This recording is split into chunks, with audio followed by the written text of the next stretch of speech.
Kung merong Chef Boy Logro, ako naman si Chef Bugoy Negro. Good morning mga kasimpogi, ako si Bugoy. For today's video ho, isusubukan ko kayong maaliw. Kaya magluluto ako ng lechong paksiw. Arehoy ulo ng native na tira dun sa aming nilechon noong nakaraan. Yun nga ho pala, nung birthday ng tatay. Bali dalawang maliit lang naman ho na native ang kanyang pinakatay. Yung isa ho'y nirekaduhan, tapos ari naman hong isa ay sinugbas abuhan. Ang mga bisita laang naman ho'y kanyang mga kaibigan. Kaya ho hindi naman ari kayang ubusin laang sa pulutan. Ay kung naubos ho doon ng isang buong lechon, ay hindi ho pulutan ang ginawa, kundi lamon. Ay diyan ho'y akin ang ginayat para swak laang ang tipak. Madali laang naman ho arin lutuin, kaya arit akin ang titirahin. Isang ulo na ng bawang ang aking ginayak. Kahit ang presyo na rin ay nakakaiyak. Aba ay mas maigi nang umiyak sa garne kaysa balikan mo ang alaala ng ex mo na wala namang silbi. Aroy luto laang walang hugutan. Sa klase marami ng pinagdaanan. Balita ko na may ikaw daw ang nang iiwan. Ay sa dami kong sinasabi tapos ko na palang gayatin are. Areho ang mga kasalay sa gagawin kong pelikula. Ako ho ang direktor at ang bida. Yung mga basher ho, sila na lang ang kontrabida. Garne lang naman ho ang pamamaraan para tayo maging artista. Gumawa tayo ng sarili nating ideya. Shoutout nga ho pala kay Marvin Aklan, yan ay aking tropa. Sinalang ko na ho yung kawali matapos ako magpabaga. Dahil yan ho ilalagyan ko na ng mantika at magsisimula na ako magisa. Bawang nga ho pala ang aking inuuna. Pag arihoy na golden brown, arihong sibuyas ay akin ang isasama. Ari nga ho pala ay 2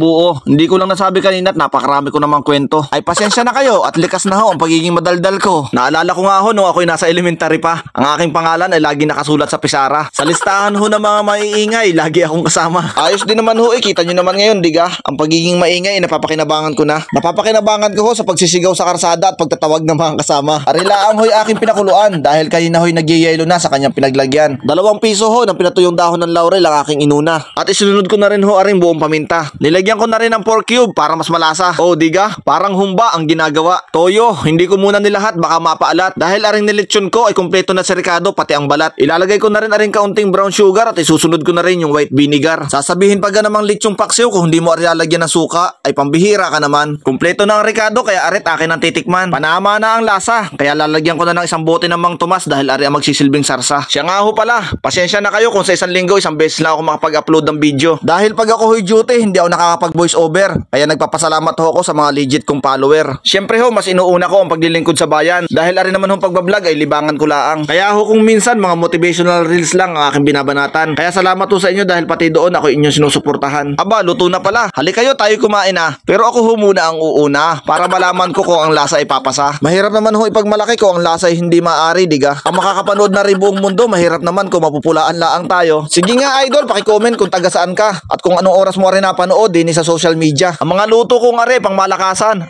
Parang pwede na magdagdag ng padalawang biyanan. Abay, joke lang naman. Baka ako'y mapagalitan. Shoutout nga ho pala sa mababait kong biyanan nandun sa Sablayan. Kung merong Chef Boy Logro, ako naman si Chef Bugoy Negro. Sige ho, hanggang din na lang. Salamat ang maraming sa inyong panonood. Paalam!